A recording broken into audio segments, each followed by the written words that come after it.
Hi everyone, welcome to the quick chemistry PYQ series. तो ये question आया था 2016 में। तो इस क्वेश्चन में पूछा गया है कि बॉन्ड डिसोसिएशन एनर्जी मतलब amount of energy required to break the bond.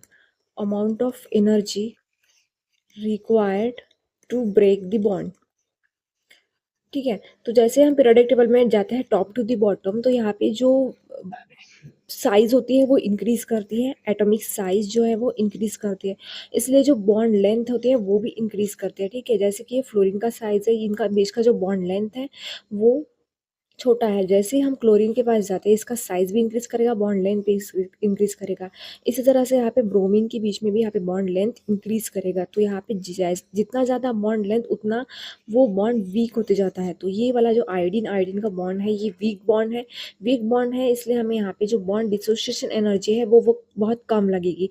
इसका मतलब ये हुआ कि फ्लोरीन जो है, फ्लोरीन मॉलिक्यूल उसे ब्रेक करने के लिए हमें बॉन्ड डिसोसिएशन एनर्जी ज़्यादा लगेगी, बाद में क्लोरीन और बाद में ब्रोमीन और फिर लास्ट में आयोडीन। ठीक है, तो ऐसा होना चाहिए हमारा ऑर्डर। लेकिन बात ऐसी है कि यहाँ जो फ्लोरीन है, फ्लोरीन के जो इलेक्ट्रॉन्स है यहाँ पे क्या हो जाता है, इंटर इलेक्ट्रॉनिक रिपल्शन हो जाता है। Electronic repulsion inter electronic repulsion इसकी वजह से क्या हो जाता है कि ये अनस्टेबल हो जाता है। अनस्टेबल होने की वजह से यहाँ पे हमें बॉन्ड डिसोसिएशन एनर्जी बहुत कम लगेगी। यहाँ पे फ्लोरीन में। ठीक है, तो इस हिसाब से ये जो फ्लोरीन है यहाँ पे आ जाता है ब्रोमीन और आयोडीन के बीच में। तो हमारा जो ऑर्डर क्या होगा, फिर यहाँ पे क्लोरीन मॉलिक्यूल आएगा, फिर ब्रोमीन मॉलिक्यूल आएगा, फिर फ्लोरीन आएगा, बाद में आयोडीन आएगा। ठीक है, आयोडीन लास्ट में रहेगा क्योंकि उसका बॉन्ड लेंथ ज़्यादा होता है, वो वीक बॉन्ड होता है।